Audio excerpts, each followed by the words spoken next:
अवनी अध्ययन अकेडमी के सभी चाहने वालों को मेरा नमस्कार। साथियों, कल 1 जून को हिंदी साहित्य और इकोनॉमिक्स की हरियाणा स्टैंड प्रोफेसर की स्क्रीनिंग की परीक्षा आयोजित होनी है। बहुत सारे परीक्षार्थियों के मन में एक भाव है कि जो निगेटिव मार्किंग इसमें है उससे कैसे बचा जाए। निगेटिव मार्किंग बहुत घातक चीज़ होती है साथियों, और कई बार तो ये जो गंभीर स्टूडेंट होते हैं या गंभीर परीक्षार्थी होते हैं उनको भी बाहर कर देती है। इससे बचने का एक छोटा सा एक सरल उपाय है जो मैं भी जब एग्ज़ाम देता हूँ उसमें इसकी आजमाइश करता हूँ और मुझे इसका बहुत लाभ मिलता है।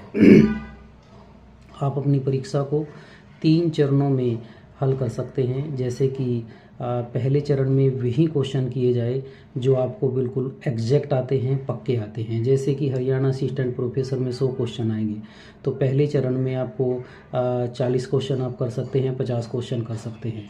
और जो क्वेश्चन में आपको डाउट है या 50% आप जान रहे हैं उसको आपको सेकंड अटैम्प्ट में करना चाहिए।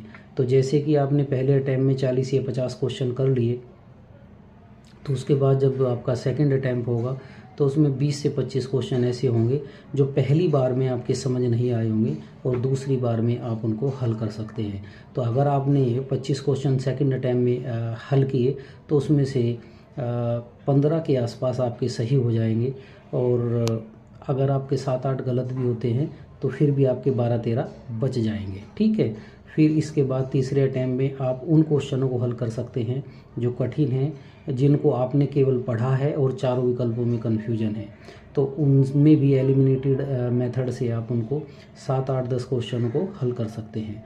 तो इस प्रकार से अगर 3 चरणों में आप परीक्षा को हल करेंगे तो निगेटिव मार्किंग का जो प्रभाव है, या आप कह सकते हैं दुष्प्रभाव है, उससे कुछ हद तक बचा जा सकता है। तो आप लोगों को मेरी कल के एग्ज़ाम के लिए अग्रिम शुभकामनाएं हैं। भगवान प्रभु परमेश्वर आपका एग्ज़ाम बहुत अच्छा करेगा, ऐसी मेरी कामना है। बहुत बहुत धन्यवाद। Best of luck all of you.